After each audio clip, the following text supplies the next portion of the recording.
Morning and welcome to an Unusual Mind Right Monday. My name is Bonnie Kelly. I'm excited today to bring you something unique and different. So my video crew wasn't able to get our video produced in time today. So the normal, fun, sexy, animated video will be produced for you guys as usual next week. But this morning, my executive coordinator and I, Cassandra, and some of you may know her, decided we still wanted to produce some kind of an inspiration for you. And this morning we actually struggled with that because springtime's here, everybody's out and about, there's graduations, there's so many things that are going on. And with that, I asked her, I said, what are people really struggling with today? Are we hearing anything? And she said, no. And realistically, this happens every spring. People are busy, there's a lot going on, we're not stuck indoors, like we finally are getting that vitamin D.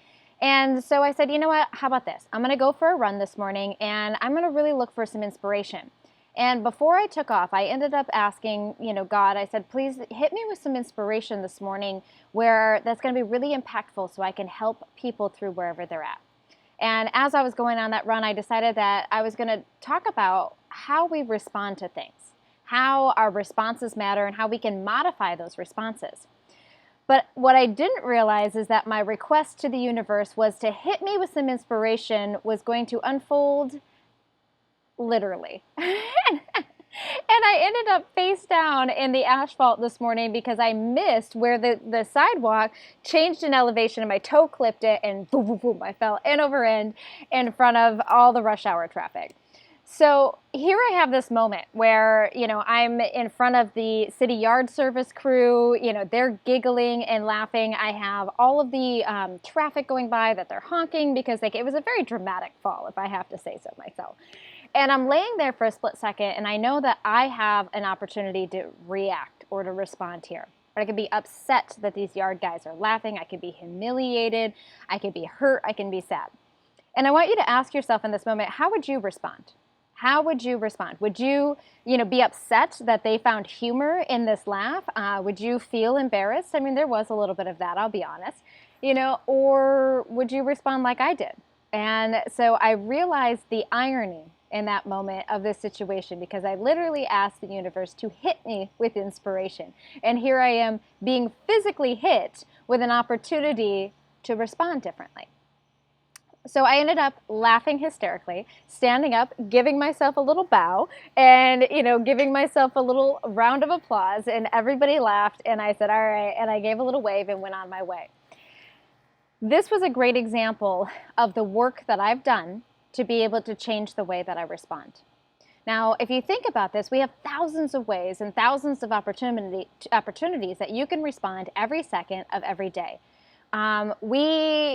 People forget things. They maybe aren't conscious about something, or they're mindless about something, or they say something that's hurtful, or you get into a car accident, or they cut you off in traffic, or somebody borrows a book and never gives it back. I mean, there's so many opportunities for us to respond and to engage differently.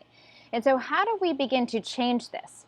Because ultimately, wouldn't it be nice to have the ability to choose the reaction versus ending up with a reaction? Because more often than not, when we react to something and we overreact to something, there's regret that'll follow, right? We are ashamed of something that we said or how we said it and how that affects the person that we said it to. And so wouldn't it be nice if we had this ability to really, in that split second, and it literally is a split second, where we can decide, how do I want to respond to this situation? So for me, that's what happened today. And I had that opportunity as I was laying there in the grass. Literally, I had road rash all over my arm, all over my butt. And I'm laying there and I'm like, okay, Bonnie, you have a chance to respond here. But it happens within seconds. And so I chose to have fun with it, to laugh about it, to recognize the irony in it. Now, how did I do that? That's really the question, because how do you do that? How do you get to that point where you can be able to respond differently versus react? Because my default reaction, if we flash back 10 years ago and we really, put old Bonnie in that situation, would have been to been upset, to said something to those guys like, this isn't funny, right? Do you find humor, people getting hurt, humorous? Right? And be reactive and irritated about it. And then I would just run faster because I want to get away from that situation because I'm upset. But this Bonnie is thinks it's funny. You know, she got humor out of it. She used it to enlighten her day versus to hurt or hinder her day further.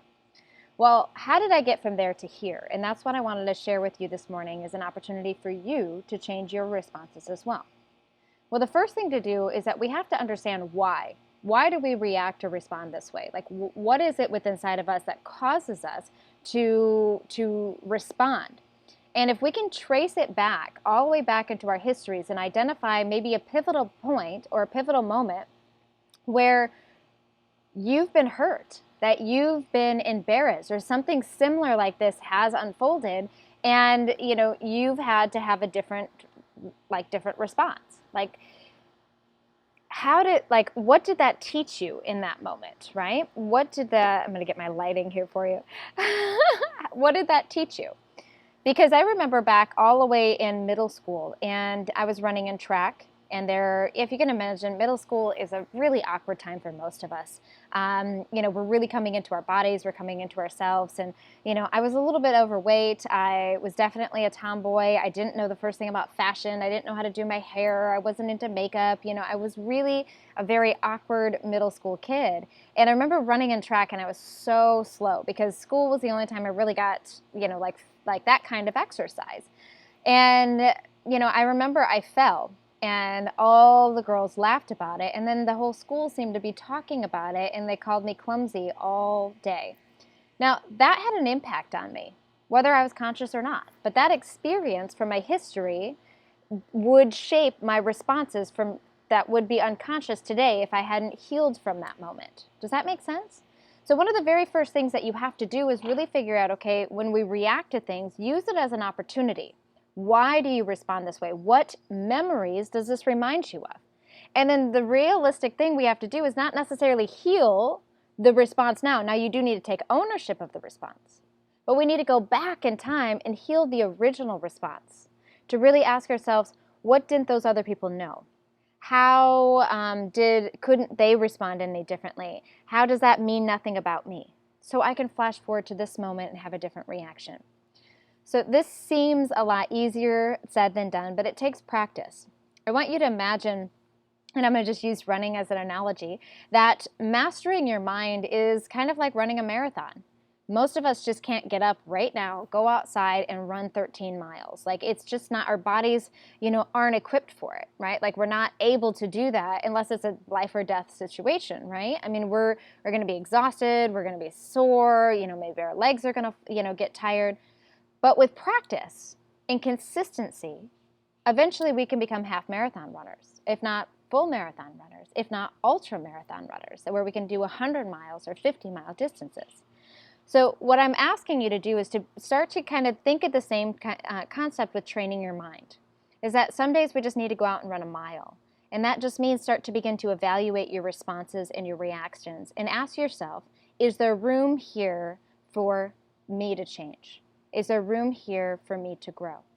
And when you can begin to really ask yourself and take the time to evaluate your responses, take the time to evaluate how it is that you want to be versus just going from day to day to day to day, reacting, responding, and being on autopilot, but begin to become consciously aware of how you show up and why you show up in the way that you do, and begin to do the work required to heal our histories so we can be physically present today, you can be an unstoppable force of good in your life. So I hope this video has inspired you at some level today. I hope that you continue to practice your, what I call mind fu. It's kung fu for the mind, right? It takes discipline, practice, and patience for you to become and step into the best possible you, into the best possible life imaginable.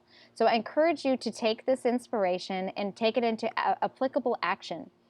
Use your phone to set a reminder, to remind you to do something different today, to be conscious, to be integrated, to not allowing your default programming to be the driving force, not allowing your automatic programming to be the driving force, rather allowing yourself to say, how can I respond with love? How can I be more loving today? What do I need to heal so I can feel love again today? All right, guys, that's your Monday inspiration. I wish you the very best. Next week, we'll kickstart it back with another fun, quirky video that is our normal, regular Mind Right Mondays. So until then, mwah, make it a great week.